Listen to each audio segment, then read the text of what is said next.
And that community that's been working on medical algorithms, medical devices, and therapeutics and interventions has like a playbook for how to understand whether something works or not. And it's really, really helpful actually to draw from that playbook, to learn from that. I worked at a medical device startup for a while, and that definitely changed the way that I thought about machine learning, to like see how the company interacted with the FDA and what the FDA wanted and what the engineers could provide. So, welcome to the fourth meeting of the reading group for the ML and production interest group. We're talking about the fifth chapter of Designing Machine Learning Systems by Chip Wynn. It's on feature engineering and sort of just in general, I would say, kind of like pre processing what you might do to data after you've collected it, after you've decided basically which data points you're going to use, but then you need to do some kind of handling to your data before it goes into your model. So there's an interesting kind of discussion or question here about what this chapter should be called. But rather than bike shedding on whether this chapter should be painted blue or painted pink, I think we should talk more about the kind of like content of the chapter. So the main high level things are talking about feature engineering versus learning features, the sort of like broader idea of data pre-processing and the sort of common operations you need to do during that. So some interesting sections on missing values there in particular, categorical features and how to encode them. Then a section on data leakage, which I really, really enjoyed. I haven't thought that much about data leakage myself, and there was lots of good ideas in there. More of like many things in this book and in the world of machine learning, it's easier to point out the problems than it is to solve them. But it's still interesting to see what those problems are explained, sort of clearly by an expert. And then finally, a little bit on what it would mean to detect, understand, you sort of like know which features are good in your model.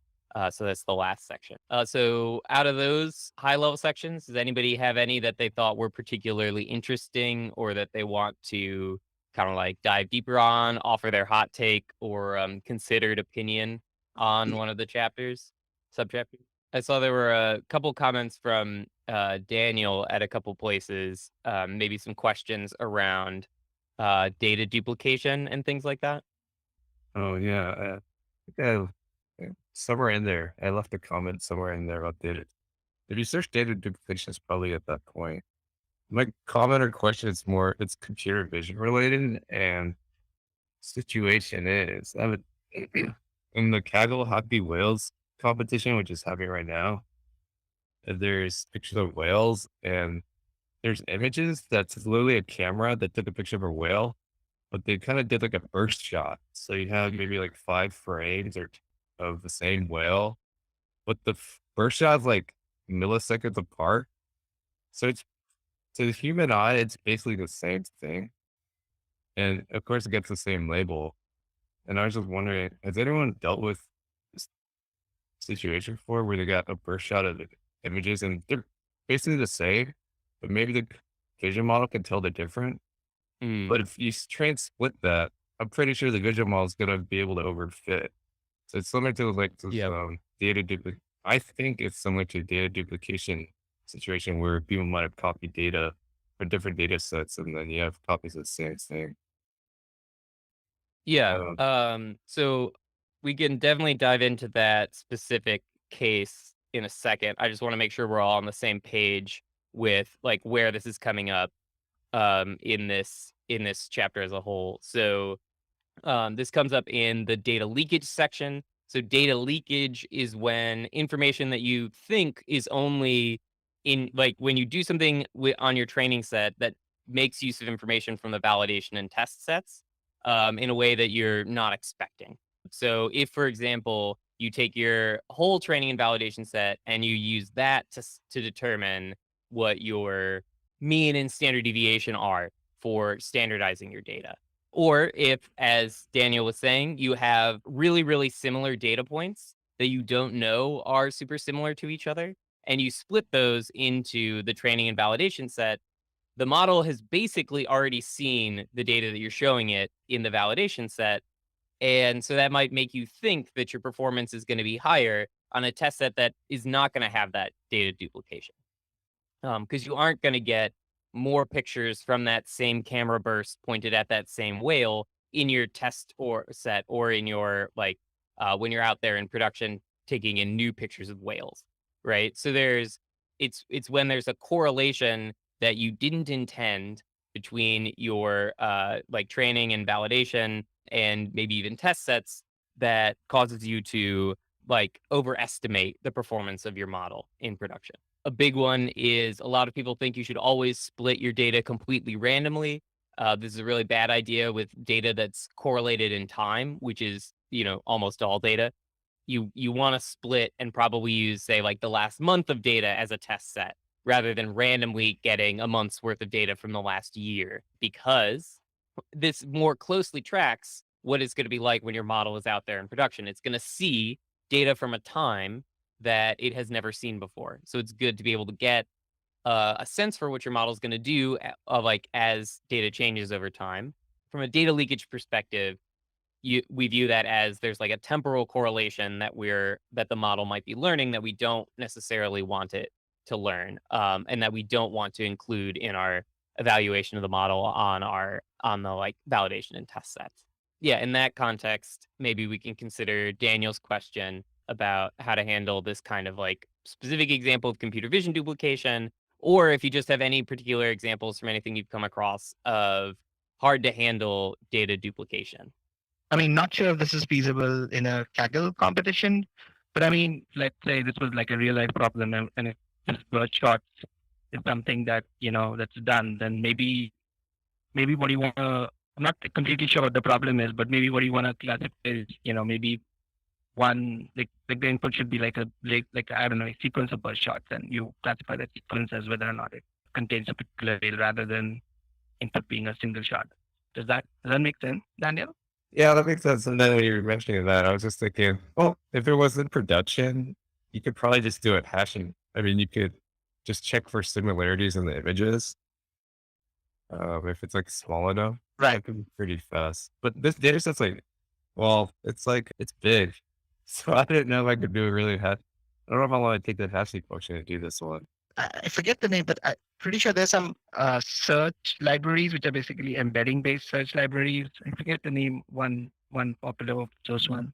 I don't know. I mean, they say that they're stable and fast and, they're kind of like a Lucene alternative, but like an embedding based search. And maybe they could handle the big amount of data that you have. Okay. That's what I did. Yeah, I think the tricky bit is that at a base level, there's duplication where literally the exact same image is appearing more than once, for example, or the exact same document is appearing more than once. And that can be handled with your classic deterministic hashing algorithms like SHA-256 or whatever that people use to check for duplication or check whether two blobs of data are equal to each other. And so that might work for some kinds of duplication. The tricky bit with what Daniel's talking about is that these images aren't pixel identical.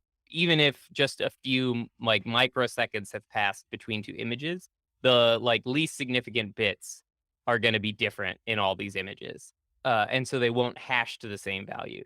So there's a tricky thing about wanting to throw out some information, but not too much information in order to check whether the two images are close to each other enough that they're too close to reasonably pretend that they're independent samples from the data distribution that you're trying to draw independent samples from. The distribution of pictures of whales, which is pretty hard to draw samples independently from. I like Amon's idea. I might have been thinking of it a long time ago, but I never really thought of it. But maybe it's just so dataset's kind of large. So I don't know how I guess you could do hashing if you left it for a week or something. Maybe I'm thinking now I'll take a transfer learned model, stick through all the images, and then just find the dot product between images and see which ones are close to each other and or whatever function. That would be fast. You just stick all your images through a transfer learned model, just get some embeddings. You don't have to even learn on it per se. Yeah, that you would probably need a set for tuning that threshold hyperparameter. And maybe you have to maybe manually annotate the buzz within that set to see that the threshold hyperparameter is set fine as a similarity threshold. To try that. Okay, thanks. Now that I look at this, there's this section on group leakage right underneath. as examples that have strongly correlated labels that might end up in different splits. The images that you have like strongly correlated content, strongly correlated labels, just like this example of a patient who got like 2 CT scans of their lungs 1 week apart, right? That's like the medical imaging equivalent of a microburst of images. There's not anything necessarily helpful right here about how to solve this problem. It just says like you have to understand your data and understand where these groups might be and try and find them. One section that I particularly enjoyed was this like leakage from the data collection process, which just sort of connects to this kind of very general problem of data sets often not really being fully representative of the thing that we want our model to learn. So the example given here, actually, this refers to an example given much earlier in the section, which is, I think, yeah, up here on data leakage, which is like you train on all data from hospital A, and then in that hospital, doctors treat the patient differently if they think that they have lung cancer, and so they get a different kind of CT scan. So your model, instead of learning something like really nice and detailed about this X-ray and what like lung cancer looks like the way a human would try and learn this, the model has instead noticed, oh, all of the CT scans for people with this lung cancer label are like the person standing straight up instead of lying on their back. And the models learned that instead. And this is not like just a hypothetical. I put some comments on here about how much this came up in all these machine learning models for diagnosing COVID.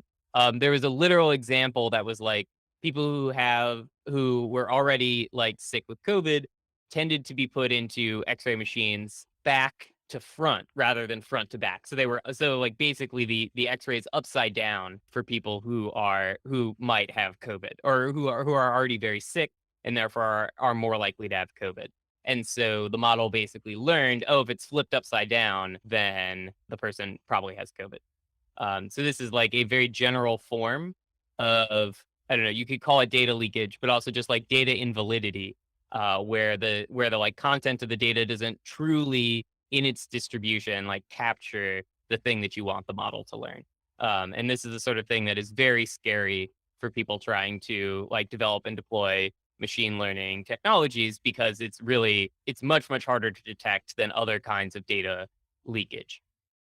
I don't know if anybody has any of their own personal experiences working with models and discovering that they learned something very like silly to cheat on a data set when you wanted them to learn something more interesting.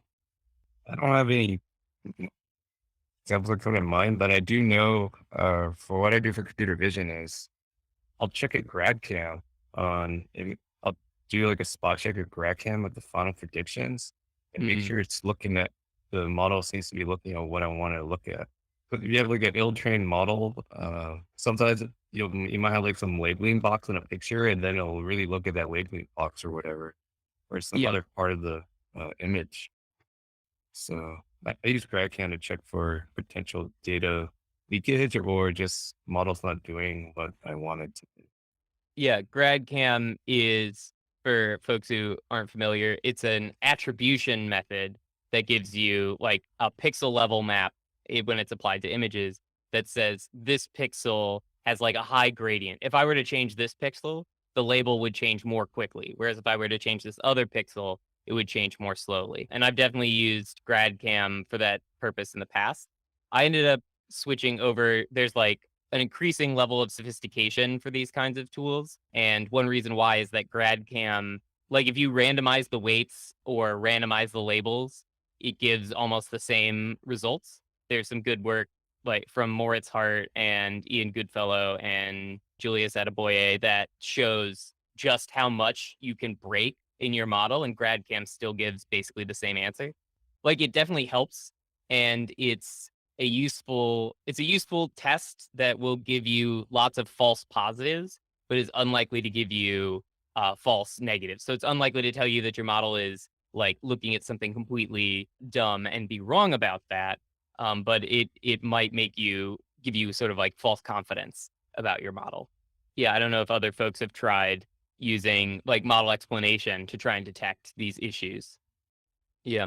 I think the only thing really is like collecting more and more data. So like in these articles that I link here from BMJ, from Nature Machine Intelligence, they come from people who work in the like medical world who take a very skeptical approach to developing technologies, right? Like medicines, like the COVID vaccines, have to be really thoroughly vetted before they go out there in the world. And medical devices are similarly pretty thoroughly vetted.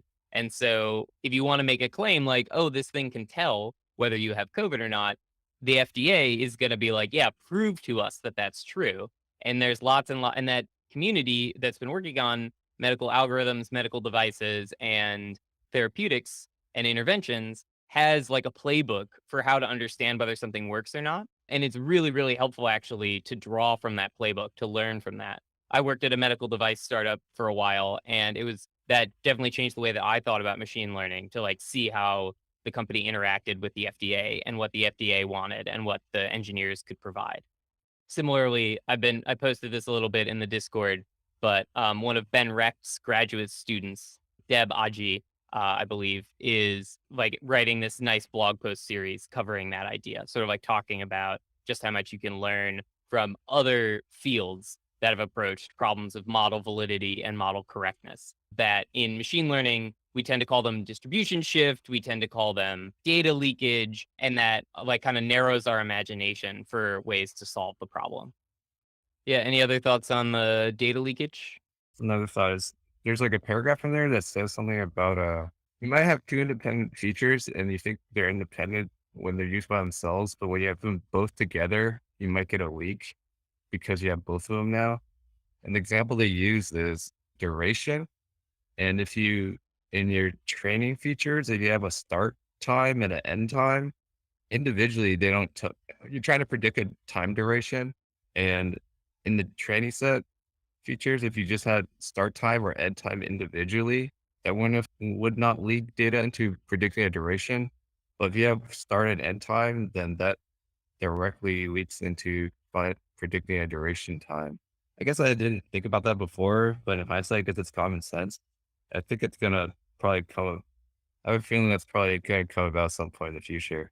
Two features can data leak together, but individually they do not.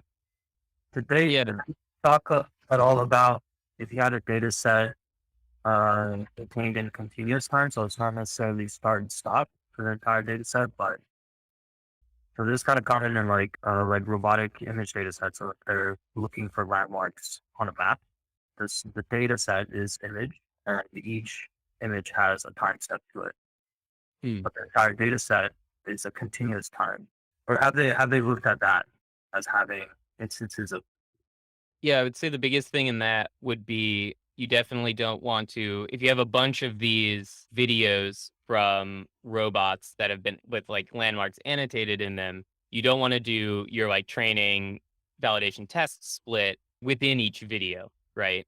Like you would want to split the last 10% of timestamps, and that goes into your test set. So that's like closer to this time correlated thing at the beginning, more so than it is to this one, which is about features that together will leak, even though like one of them individually is not informative about the label. So, like slightly separate concern. Okay, I see. Yeah, I think this like correlated feature leak thing is a little bit more of a tabular data kind of problem, in that like at least in the like prototypical deep learning model, you get one tensor as input and then like it gets turned into your output tensor.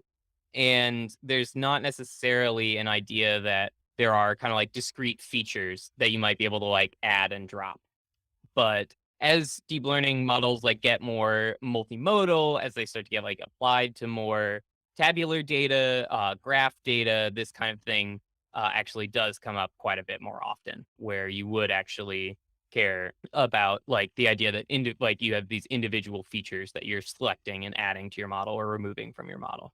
That actually brings up kind of a broader point that I noticed about this chapter as a whole, like especially the data leakage section, but also a lot of the rest of it kind of felt like a lot of it was a little bit more oriented to tabular data machine learning, like based machine learning systems, which tend to involve just different algorithms that behave very differently and have very different concerns. So things like XGBoost, tree-based models in general, they solve different problems and different problems arise when using them. So I don't know if anybody who has experience maybe with both types of models wants to like comment at all on where they thought the parts of this chapter were particularly useful or particularly less useful for tree-based models or for deep learning models. Does anybody have experience with tree-based models? Like I've played around with them once or twice, but my job's never depended on getting XGBoost to work. No, yeah. I mean, I think, yeah, like I have used them and maybe, less and less so over time. But I think you're right. Like in general, like, I mean, it is more oriented towards where you have more, I guess, conventional type of features and data sets come out of, you know, some sort of tabular format. For those type of models, it might be some of these things might be more modern.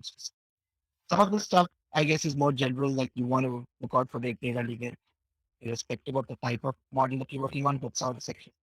And overall, the chapter seems more geared towards. So for instance, like if we were talking about, let's say, feature learning in a deep learning setting, maybe what would be interesting is to talk about architecture and biases and architectures, which kind of replaces, the whole feature engineering goes to network engineering. Right. Yeah. So like just some examples of things that are more deep learning oriented versus more tabular data oriented. Scaling is very, very important for deep learning models because the like numerical scale of the inputs really, really matters for things like gradient magnitudes, which influence hyperparameters, which influence like stability of training. But scaling is much less important for tree-based models.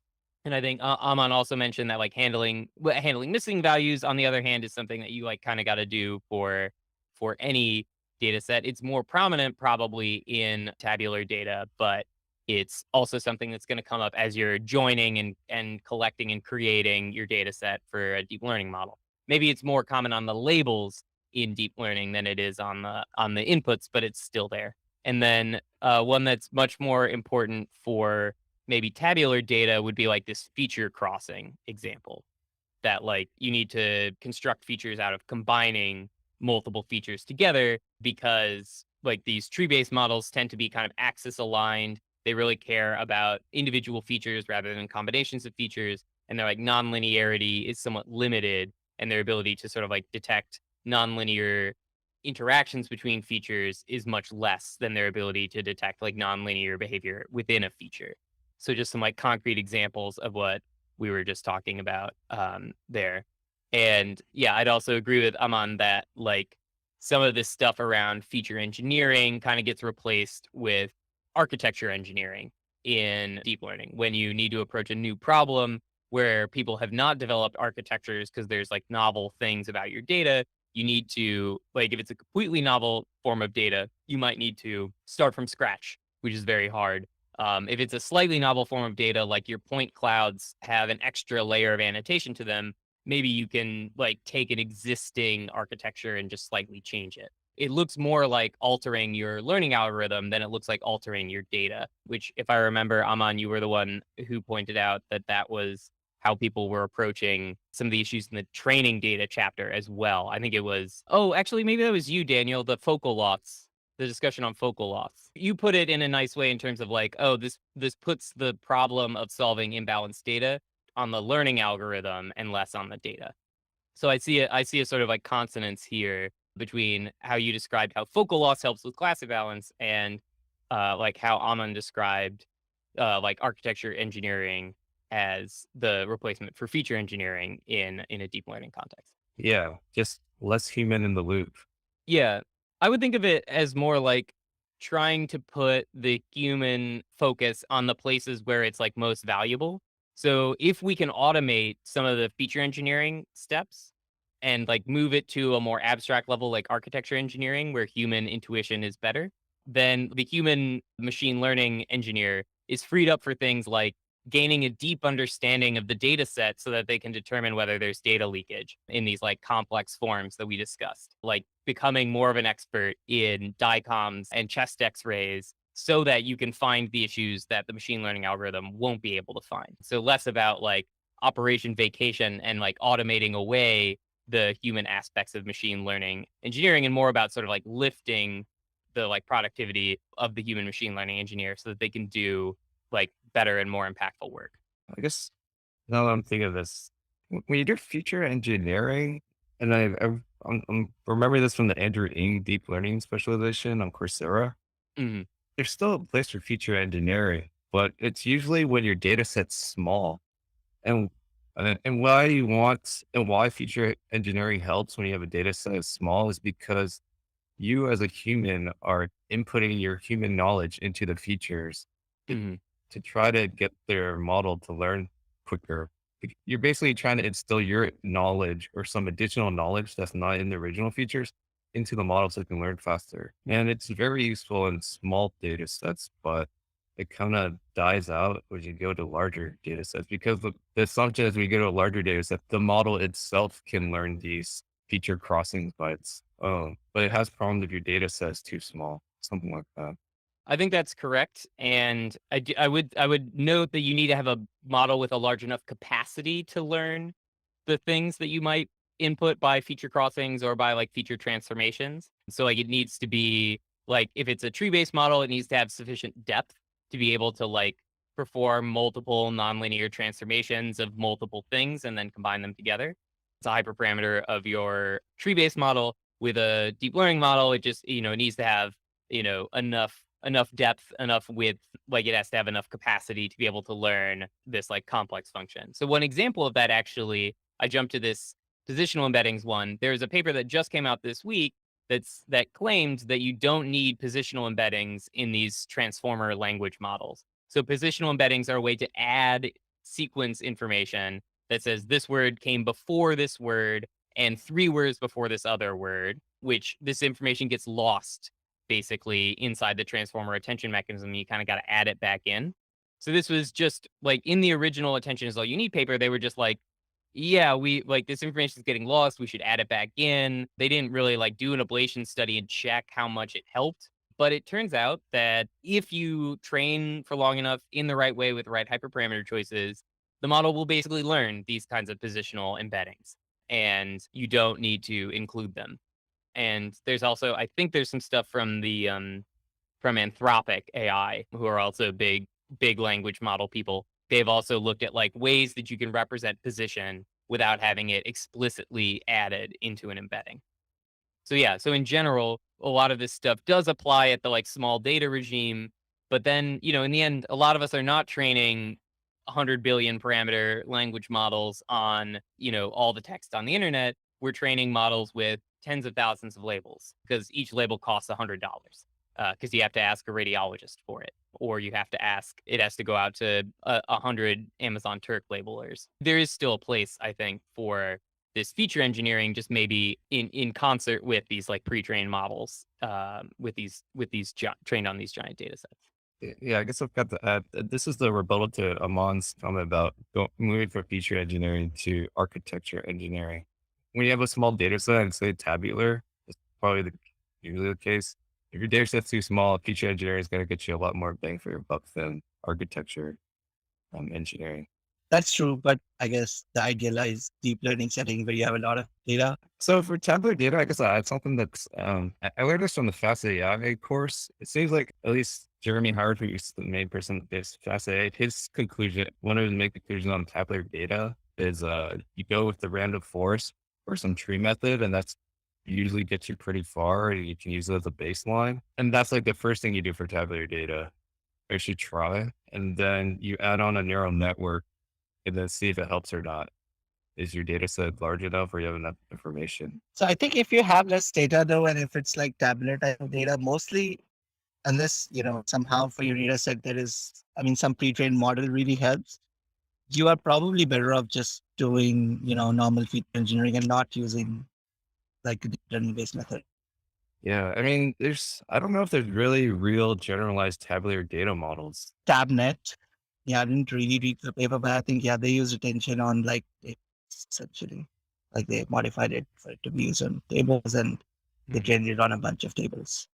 Yeah, I think the tricky bit is like neural networks tend to do very well on tensors where there's a lot of information, but it's not concentrated in any particular single piece of that tensor, like any particular dimension, any particular entry in the array. Neural networks sort of like grab latent information effectively. And the thing about tables is like tables have been designed to make that information really explicit, right? It's information that a human can read and work with, and that a human can write programs that like transact with and like they transactionally operate on and pull information out of. The information is much more explicit, and therefore it's like structured very differently from the kind of like goopy tensor of information that neural networks are kind of designed to work on. So I've not been following like the TabNet research, et cetera, because I'm not necessarily confident that there is a really good like deep learning model for this kind of data.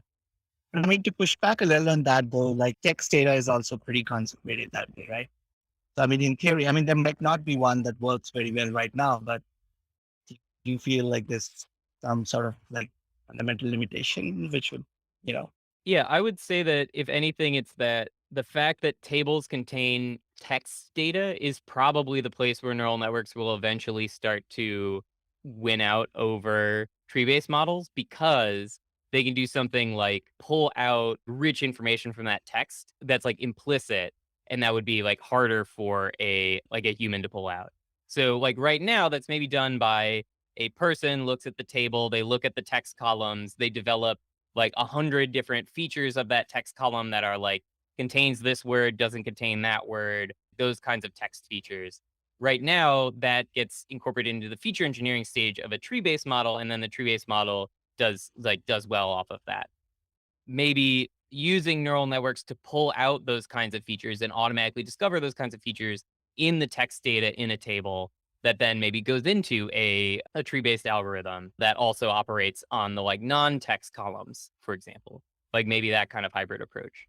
But I think just for like just the generic problem of I've got columns of data that where each column means something really like is very meaningful, is easily understood on its own. For that, I really feel like you just aren't going to beat tree-based methods because they're really like purpose built for that problem.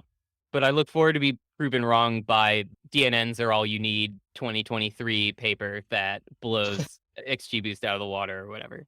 If you got enough data such that you can make good embeddings of your tabular data, that I don't know how to measure or say like, okay, now it's like good time to do neural networks, but there's like the IMDb movie recommendations or whatever, and you could say, oh, there's like a lot of tabular data, and that you could say it's like this type of movie, action movie, this duration, this year is a high def or whatever.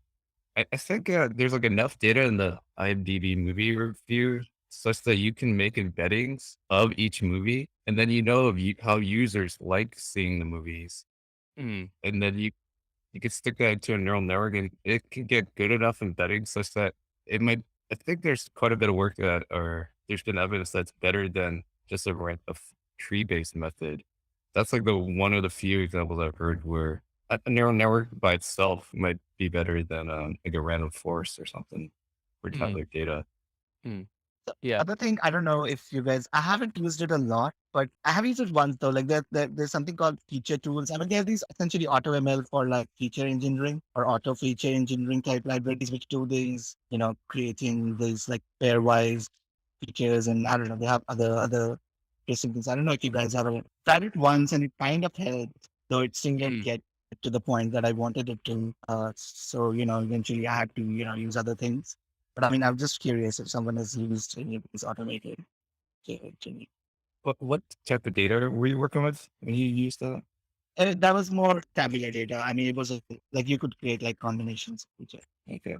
And there was this tool called Feed Tools, which I used, which would kind of do that and also do some feature selection out of. So it would create like n squared features based on, and you can give different type of hyperparameter, what criteria it's on.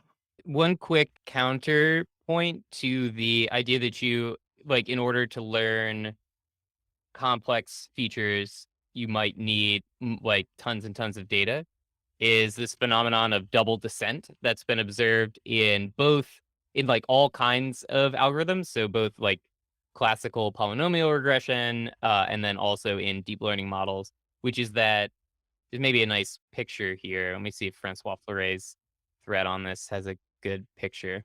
Yeah, this part right here.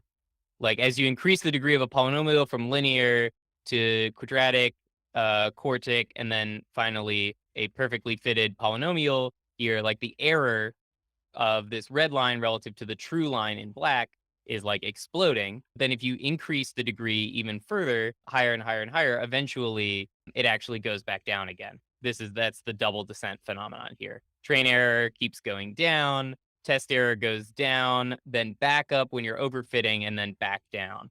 So this is a like kind of counterintuitive phenomenon that people have observed in like heavily overparameterized models. So sometimes it's actually okay to just do all the feature crossing you want, toss in some Fourier features, just really like blow up the size of your collection of features. And then with at least neural network type models, with regression type models, they're likely not to overfit, actually. You should always check and see if you can observe this, but it's kind of a little bit counter to the like base intuition that people usually come with.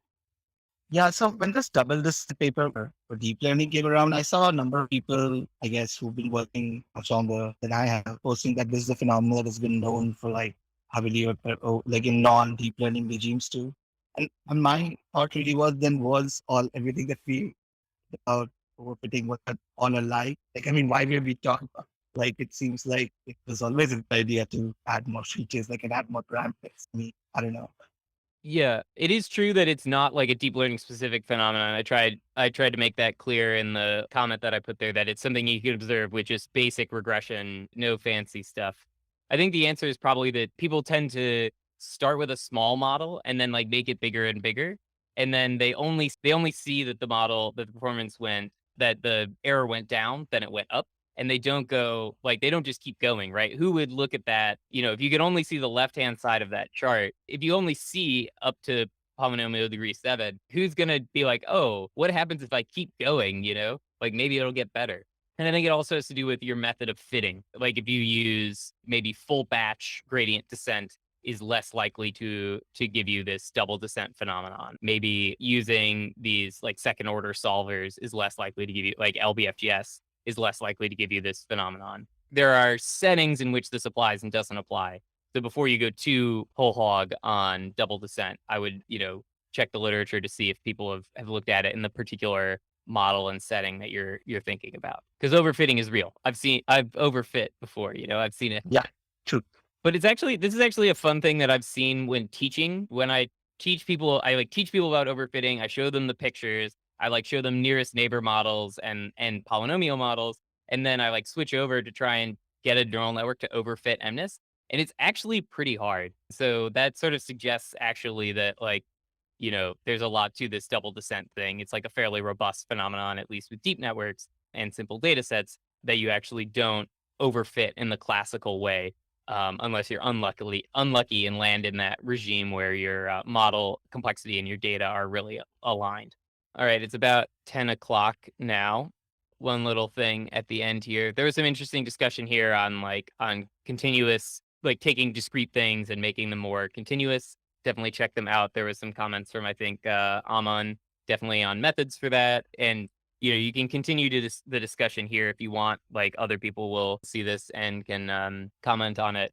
The one last thing is the missing data thing. I wrote a ton about this, including some like links to papers, links to resources, and I wrote like a little collab demo for thinking about these different types of missing data because I got kind of nerd sniped by it. So check that out if you're interested in graphical models of missing data. We'll see each other again in a week when we talk about chapter 6. I got it from Chip this morning, so I'll send it out once this meeting's over. Chapter 6 is on model evaluation, offline evaluation of models and training. Fun chapter, closest to my heart, what I did in my dissertation. So I'm looking forward to it, and I hope to see you there.